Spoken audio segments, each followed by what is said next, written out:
Young Robin Hood by George Finn. Chapter 1. Sit still, will you? I never saw such a boy. Wriggling about like a young eel. I can't help it, David, said the little fellow so roughly spoken to by a sour-looking serving-man. The horse does jog so, and it's so slippery. If I didn't keep moving, I should go off. You'll soon go off if you don't keep a little quieter, growled the man angrily, or I'll pitch you among the bushes. No, you won't, said the boy, laughing. You daren't do so. What? I'll let you see, young master. I want to know why they couldn't let you have a donkey or a mule instead of hanging you on behind me. Aunt said I should be safer behind you, said the boy. But I'm not. It's so hard to hold on by your belt because you're so... Look here, Master Robin, I get enough of that from the men. If you say I'm so fat, I'll pitch you into the first patch of brambles we come to. But you are fat, said the boy, and you dare not. If you did, my father would punish you. He wouldn't know. Oh, yes, he would, David, said the little fellow, confidently. The other men would tell him. They wouldn't know, said the man with a chuckle. I say, aren't you afraid? No, said the boy. What of? Tumbling off? I could jump. Afraid of going through this great dark forest? No, what is there to be afraid of? Robbers and thieves and all sorts of horrid things. Why, we might meet Robin Hood and his men. I should like that, said the boy. What? Cried the serving man, and he looked round at the great oak and beech trees through which the faintly marked road lay, and then forward and backward at the dozen mules laden with packs of cloth, every two of which were led by an armed man. You'd like that? Yes, said the boy. I want to see him. Here's a pretty sort of a boy, said the man. Why, he'd eat you like a radish. No, he wouldn't, said the boy, 'cause I'm not a bit like a radish. And I say, David, do turn your belt round. Turn my belt round, said the man in astonishment. What for? So as to put the sword on the other side. It does keep on banging my legs so, they're quite bruised. It's me that'll be bruised with you punching and sticking your fisties into my belt. Put your legs on the other side. I can't move my sword. I might want it to fight, you know. Who with? Asked the boy. Robbers after the bales of cloth. I shall be precious glad to get them safe to the town and be back home again with whole bones. Sit still, will you? Wriggling again. How am I to get you safe home to your father if you keep sidling off like that? Want me to hand you over to one of the men? Yes, please, said the boy dolefully. What? Don't want to ride on one of the mules, do you? Yes, I do, said the boy. I should be more comfortable sitting on one of the packs.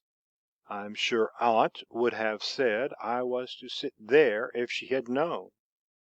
Look here, young squire, said the man sourly. You've too much tongue, and you know too much what aren't good for you.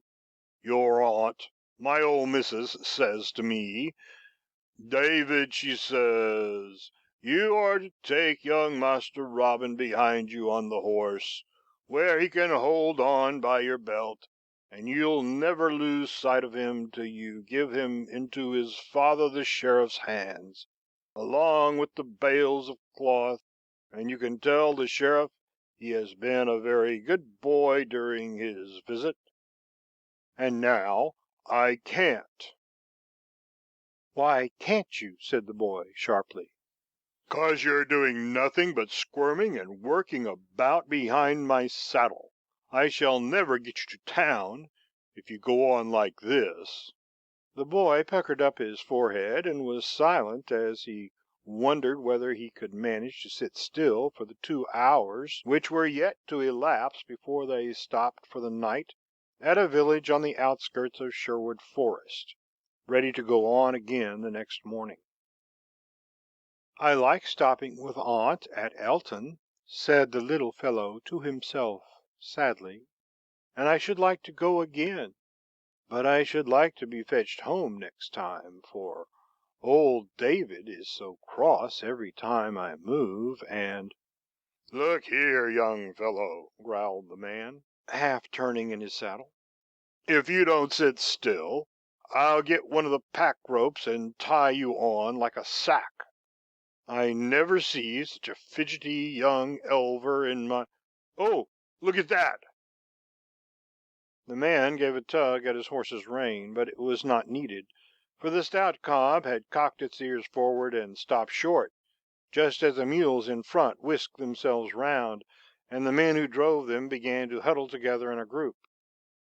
For all at once the way was barred by about a dozen men in rough weather-stained green jerkins, each with a longbow and a sheaf of arrows at his back, and a long quarterstaff in his hand. David, confidential servant and head man to Aunt Hester, of the cloth works at Elton, looked sharply round at the half-dozen heavily laden mules behind him, and beyond them he saw another dozen or so of men, and more were coming from among the trees to right and left. "Hoy, all of you!" cried David to his men. "Swords out! We must fight for the mistress's cloth." As he spoke, he seized the hilt of his sword and began to tug at it, but it would not leave its sheath, and all the while he was kicking at his horse's ribs with his heels, with the result that the stout cob gave a kick and a plunge, lowered its head, and dashed off at a gallop, with David holding on to the pommel. Two of the men made a snatch at the reins, but they were too late, and turned to the mule drivers, who were following their leader's example and trying to escape among the trees, leaving the mules huddled together, squealing and kicking in their fright. Young Robin just saw 2 packages roll to the ground as the cob dashed off. Then he was holding on with all his might to old David's belt as the cob galloped away with half a dozen of the robbers trying to cut it off. Then the little fellow felt that he was being jerked and knocked and bruised as the horse tore along with David, head and neck stretched out. There was a rush under some low boughs, and another rush over a patch of brambles and tall bracken. Then the cob made a bold dash at a dense mass of low growth, when there was a violent jerk as he made a bound, followed by a feeling as if the boy's arms were being torn out at the shoulders, a rush through the air, a heavy blow, and a sensation of tearing, and all was giddiness and pain. End of chapter 1. Young Robin Hood by George Fenn. Chapter 2. It is not nice to be pitched by a man off a horse's back onto the top of your head. That's what young Robin thought as he sat up and rubbed the place, looking very rueful and sad. But he did not seem to be entirely alone there in the dense forest, for there was another young Robin, with large eyes and a speckled jacket, sitting upon a twig and watching him intently. Robin could think nothing but himself, his aching head, his scratches, some of which were bleeding. Then he listened, and fancied that he heard shouting, with the trampling of mules and the breaking of twigs. But he was giddy and puzzled, and after struggling through some undergrowth, he sat down upon what looked like a green velvet cushion, but it was only the moss-covered root of a great beech tree, which covered him like a roof and made him all soft and shady. And now it was perfectly quiet, and it seemed restful after being shaken and jerked about on the horse's back. Robin was tired too, and the dull, half-stupefied state of his brain stopped him from being startled by his strange position. His head ached, though, and it seemed nice to rest it, and he stretched himself out on the moss and looked up through the leaves of the great tree, where he could see in one place the ruddy rays of the evening sun glowing, and then he could see nothing, think nothing. Then he could think, though he still could not see, for it was very dark and silent and strange, and for some minutes he could not understand why he was out there on the moss instead of being in Aunt Hester's house at Elton or at home in Nottingham town. But he understood it all at once, recollecting what had taken place, and for a time he felt very, very miserable. It was startling, too, when from close at hand someone seemed to begin questioning him strangely by calling out, "Hoo, hoo, hoo, hoo." But at the end of a minute or two he knew it was an owl, and soon after he was fast asleep and did not think again till the sun was shining brightly, and he sat up waiting for old David to come and pull him up on the horse again. Robin waited, for he was afraid to move. "If I begin to wander about," he said to himself, "David will not find me, and he will go home and tell father I'm lost, and when all the time he threw me off the horse because he was afraid and wanted to save himself." So the boy sat still, waiting to be fetched. The robin came and looked at him again, as if wondering that he did not pull up flowers by the roots and dig, so that worms and grubs might be found, and finally flitted away. Then, all at once, there was the pattering of feet, and 6 deer came into sight, with soft dappled coats, and one of them with large, flat-pointed horns. But at the first movement Robin made, they dashed off among the trees in a series of bounds. Then there was another long pause, and Robin was thinking how hungry he was, when something dropped close to him with a loud rap, and looking up sharply he caught sight of a little keen-eyed, bushy-tailed animal, looking down from a great branch as if in search of something it had let fall. "Squirrel!" said Robin aloud, and the animal heard and saw him at the same moment, showing its annoyance at the presence of an intruder directly. For it began to switch its tail and to scold after its fashion, loudly, its utterances seeming like a repetition of the word chop, more or less quickly made. Finding its scolding to be in vain, and that the boy would not go, the squirrel did the next best thing, bounded along from bough to bough, while after waiting wearily in the hope of seeing David, the boy began to look round this tree and the next, and finally made his way some little distance further into the forest, to be startled at last by a harsh cry which was answered first from one place and then another, by the noisy party of jays that had been disturbed in their happy solitude. To Robin it was just as if the first one had cried, "Hoy, I say, here's a boy!" And weary with waiting, and hungry as he was, the constant harsh shouting irritated the little fellow, so that he hurried away, followed by quite a burst of what seemed to be mocking cries, with the intention of finding the track leading across the forest. But he had not gone far before he found himself in an open glade, dotted with beautiful great oak trees, and nearly covered with the broad leaves of the bracken, which were agitated by something passing through and beneath, giving forth a grunting sound. Directly after he caught sight of a long black back, then of others, and he saw that he was close to a drove of small black pigs hunting for acorns. One of the pigs found him at the same moment, and saluted him with a sharp barking sound, wonderfully like that of a dog. This was taken up directly by the other members of the drove, who, with a great deal of barking and grunting, came on to the attack, for they did not confine themselves to threatening, their life in the forest making them fierce enough to be dangerous. Robin's first thought was to run away, but he knew that 4 legs are better than 2 for getting over the ground, and felt that the drove would attack him more fiercely if they saw that he was afraid. His next idea was to climb up into the fork of one of the big trees, but he knew there was not time, so he obeyed his third notion, which was to jump to where a big piece of dead wood lay, pick it up, and hit the foremost pig across the nose with it. The blow did wonders. It made the black pig which received it utter a dismal squeal, and its companions stop and stand, barking and snapping all around him. But the blow broke the piece of dead wood in 2, and the fierce little animals were coming on again, when a voice cried, "Hi, you, knocking our tigs about!" And a rough boy, about a couple of years older than Robin, rushed into the middle of the herd, kicking first at one and then at another, banging them with a long hooked stick he held, and making them run, squealing in all directions. "What are you knocking our tigs about for?" cried the boy sharply, as he stared hard at the strange visitor to the forest, his eyes looking greedily at the little fellow's purple and white jerkin, and his cap with a little white feather in it. "They were coming to bite me," said Robin quickly, while it struck him as funny that the boy should knock the pigs about himself. "What are you doing here?" said the boy. Robin told him of his misfortune, and finished by saying, "I'm so hungry, and I want to go home. Where can I get some breakfast?" "Dunno," said the boy. "Have some of these?" He took a handful of acorns from a dirty satchel and held them out.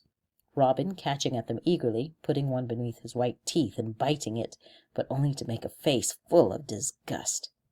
"It's bitter," he said. "It's not good to eat."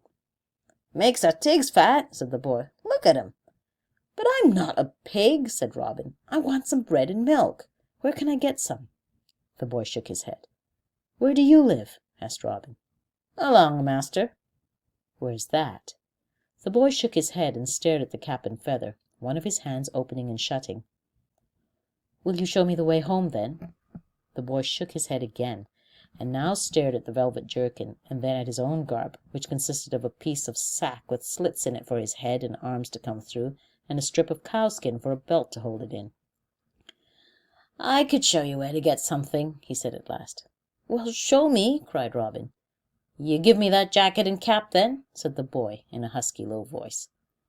"Give you my clothes?" said Robin wonderingly. "I can't do that."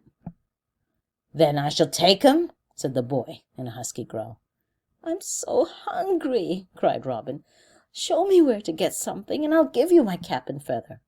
"I wants the jacket too," said the boy. "I tell you I can't give you that," cried Robin. "Then I means to take it."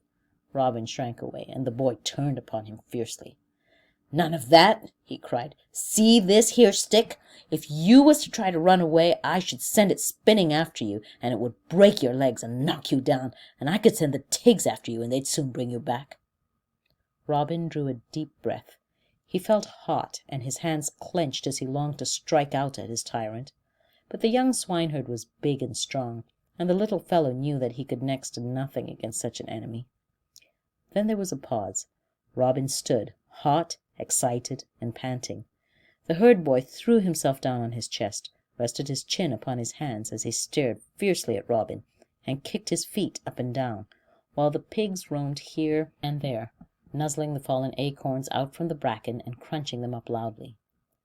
Robin wanted to run, and he did not want to run, and all at the same time, for his strongest desire just then was to fight his tyrant, and for some minutes neither spoke. At last the big boy said in a low, growling way, "Now then, are you going to give me them things?" "No," said Robin, through his set teeth. Again there was silence. "You give 'em to me, and I'll show you the way to where they live, and they'll give you roast deer and roast pig, p'raps, for 2 of ours gone. Master says he counted them, and they ain't all there, and he whales me with a strap because I let them take the pigs, and next time he counts them there's more than there was before, but he's whipped me all the same. You give me them things, and I'll take you to where you'll get lots to eat, and milk, and eggs, and apples. You hear?" "I won't give them to you. I can't. I mustn't," cried Robin passionately. The boy said nothing, but looked away at his pigs, 2 of which were fighting. "Ah, would you?" he cried, and he made believe to rush at them with his big hook-handled stick. Robin was thrown off his guard, and before he was aware of it, the boy made a side leap, and dropping his stick, seized him, threw him over on his back, and sat astride upon his chest. "Now won't you give 'em to me?" cried the herd boy, and he whipped off the cap and threw it to a little distance, with the result that 6 pigs rushed at it, and as he made a brave fight to get rid of his enemy, the last that Robin saw of his velvet cap and plume was that one black pig tore out the feather, while another was champing the velvet in his mouth. It was a brave fight, but all in vain, and a few minutes later the boy was standing triumphantly over poor Robin, with a gay jerkin rolled up under his arm, and the little fellow struggled to his feet in his trunk hose and white linen shirt, hot, angry, and torn, and wishing with all his might that he were as big and strong as the tyrant who had mastered him. "I told yer I would," said the young ruffian with a grin. "You should have given 'em to me at first. Then I shouldn't have hurt you. Come on, I'll show you now to where you can get something to eat." In his anger and shame, Robin felt that he wanted no food now, only to go and hide himself away among the trees. But his enemy's next words had their effect. "You didn't want this here," he said. "You got plenty on you now. Better nor I have. There, go straight on there and I'll show you. Do you hear?" "I don't want to go now," said Robin fiercely. "Oh, don't you? Then I do. You're going afore I make you, and when they gives you a lot, you're going to eat part and bring some to me so's I can help eat the rest. You bring a lot, mind, 'cause I can eat ever so much. Now then, go on." "I can't. I don't want to," cried Robin. "You go first." "What? And master come p'raps and find me gone? Likely. He'd give me the strap again. There, get on." Robin winced, for the young ruffian picked up his stick and poked him as he would one of his pigs. But the little fellow could not help himself, and he went on in the required direction among the trees, the forest growing darker and darker, till suddenly voices were heard, and the boy stopped. "You go straight along there," he said, "and I'll wait." "No, you go," said Robin. "You know them." "Oh, yes, and them want some more pigs? Want me to be leathered again?" Robin said no. But he felt all the time that he should like to see the young tyrant flogged and forced to return the folded-up doublet, and he thought sadly of his spoiled and lost cap. End of Chapter 2.